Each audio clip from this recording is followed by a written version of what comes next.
Tehran has formally communicated its refusal to engage in direct negotiations with the United States concerning the Iranian nuclear program. This message, conveyed to Washington via the established intermediary channel of the Sultanate of Oman, signals a complex diplomatic posture. While direct engagement is rejected, Iranian President Pezeshkian concurrently indicated that indirect talks remain a possibility. However, this potential pathway is explicitly conditional. The onus, according to Tehran's stated position, rests upon the United States to first demonstrate its trustworthiness, a condition clearly rooted in recent historical precedent. This diplomatic position from Iran contrasts sharply with the explicit stance articulated by U.S. President Trump. In public statements, threats of military action, specifically that bombs will fall on Iran, have been issued alongside warnings of punitive tariffs should Tehran fail to reach an agreement acceptable to Washington regarding its nuclear activities. This follows the unilateral U.S. withdrawal from the International Nuclear Agreement, the JCPOA, initiated during President Trump's previous term in 2018. The context for this exchange includes documented realities on the ground. Iran is confronting what is described as the most severe economic crisis in its history, largely attributed to the impact of international sanctions. Furthermore, observable shifts in the regional balance are occurring, with documented operational weakening impacting key entities associated with Tehran's axis of resistance, including Hezbollah, the Houthis, and Hamas. These factors inevitably shape the strategic calculations behind Tehran's current diplomatic approach. The demand that Washington first establish its credibility is a direct consequence of the 2018 unilateral abandonment of the Joint Comprehensive Plan of Action.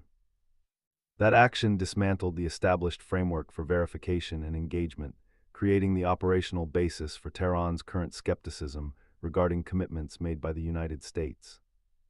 From the Iranian perspective, re-entering negotiations without addressing this precedent carries significant risk, hence the insistence on indirect channels mediated by a trusted third party like Oman and the prerequisite of demonstrated reliability. Simultaneously, the United States employs a strategy leveraging its considerable power disparity. The explicit threat of military strikes and economic penalties functions as a coercive instrument designed to compel Tehran towards compliance with U.S. demands regarding the nuclear program's scope and limitations. This approach prioritizes the application of maximum pressure as the primary means to achieve desired outcomes, setting preconditions for any potential agreement based fundamentally on U.S. terms. Iran's maneuvering room, however, is tangibly restricted by its internal situation. The profound economic hardship resulting from sustained international sanctions imposes severe limitations on Tehran's capacity to withstand further pressure indefinitely. Added to this are the shifting dynamics in the region, where the observed setbacks experienced by allied groups reduce Iran's options for projecting influence and applying asymmetric leverage against adversaries. These converging pressures, the historical precedent of the JCPOA withdrawal, the coercive posture from Washington, and Iran's own economic and regional constraints, culminate in the current diplomatic configuration. A refusal of direct talks under duress, countered by demands backed by threats, creates an operational impasse where the fundamental conditions for engagement set by each side are presently incompatible. The continued operation of the Omani Channel serves purely as a technical conduit for transmitting these opposing positions, not as a forum for bridging the strategic divergence itself. Therefore, the parameters proposed for potential dialogue diverge fundamentally at their very inception. Tehran frames the issue primarily through the lens of past interactions, specifically the breach represented by the JCPOA withdrawal, making restoration of trust a prerequisite for substantive engagement. Conversely, Washington appears to prioritize future Iranian actions, demanding immediate concessions on the nuclear program under the implicit threat of punitive consequences, effectively bypassing the historical context emphasized by Tehran. This difference manifests in the proposed formats. Iran signals openness only to mediated, indirect discussions, contingent on prior confidence-building measures from the U.S. side. The United States, operating from a position of greater material strength, pushes for direct, unmediated negotiations where its leverage can be applied most effectively, viewing Iran's conditions as obstructionist. The asymmetry in their respective positions is stark. One side seeks to level the playing field by referencing past agreements and demanding procedural assurances, while the other seeks to leverage its current advantages to dictate terms. Even Iran's willingness to countenance indirect talks, despite its severe economic duress and the operational setbacks of its regional partners, suggests a strategic calculation aimed at resisting capitulation under direct pressure, attempting instead to reset the terms based on its interpretation of prior events. This deadlock carries inherent risks beyond the immediate diplomatic stalemate. The juxtaposition of Tehran's refusal to negotiate under direct threat with Washington's explicit coercive posture significantly elevates the potential for miscalculation on either side. Operational errors or unintended escalations become more probable in an environment where formal, direct channels for deconfliction and clarification are deliberately avoided by one party and conditioned by the other. The strategic choice by Iran, even amidst considerable domestic and regional pressure, to prioritize the trust issue over immediate relief suggests a calculation focused on long-term strategic positioning rather than short-term expediency. It indicates a potential willingness to endure continued hardship to avoid setting a precedent of negotiating under duress or accepting terms perceived as dictated solely by U.S. leverage, preserving core national security interests as defined by Tehran. Consequently, the primary stated objective of international efforts, ensuring the verifiable peaceful nature of Iran's nuclear program, is placed in jeopardy. The absence of a mutually acceptable framework for dialogue leaves the program's trajectory uncertain and limits the effectiveness of nonproliferation mechanisms that rely on transparency and agreed-upon verification protocols.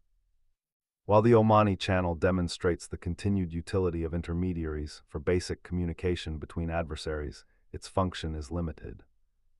It can transmit positions and potentially mitigate immediate misunderstandings, but it cannot resolve the fundamental conflict between Iran's demand for restored trust based on past actions and the U.S. strategy of leveraging present power to compel future compliance.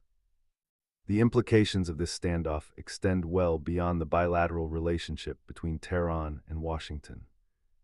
Regional stability itself becomes more precarious when two major actors adopt postures that limit diplomatic avenues while simultaneously employing threats and demonstrating resistance.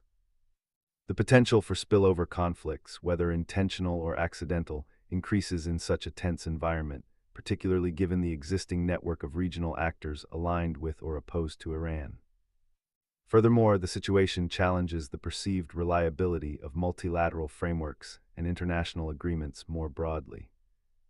When a signatory unilaterally withdraws from a negotiated accord like the JCPOA, and subsequent attempts at dialogue hinge on conditions rooted in that withdrawal, it can diminish confidence among other nations regarding the durability and enforceability of such pacts. This dynamic might influence how other states approach future negotiations on sensitive security matters, potentially fostering greater reliance on national capabilities rather than collective security arrangements or diplomatic guarantees. The ongoing confrontation could also compel adjustments in strategic alignments within the Middle East and potentially beyond. Nations observing the interaction may reassess their own security partnerships and diplomatic strategies based on the perceived effectiveness of coercion versus diplomacy and the demonstrated resilience or vulnerability of states under intense pressure. Ultimately, the current trajectory, characterized by preconditions for talks that are unacceptable to the opposing side and underscored by threats of force, points towards a prolonged period of heightened tension. Without a fundamental shift in the approach of either Tehran or Washington, or the emergence of a new external factor altering the strategic calculus, the prospects for a negotiated resolution concerning Iran's nuclear program remain distant, perpetuating uncertainty and the associated security risks. The result is a strategic environment defined less by the potential for near-term resolution and more by the active management of persistent antagonism. This condition stems directly from the irreconcilable starting points, one side demanding trust predicated on rectifying past grievances before direct engagement, the other leveraging present power asymmetries to compel immediate concessions under threat. Such a configuration inherently limits the scope for diplomacy, relegating communication channels, even mediated ones, to transmitting hardened positions rather than fostering compromise.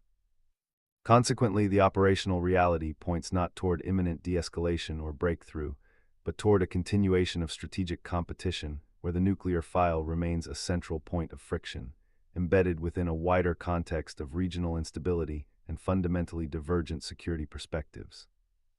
The existing deadlock, therefore, reflects not merely a temporary disagreement, but a deep structural impasse grounded in historical precedent, current capabilities, and conflicting strategic objectives.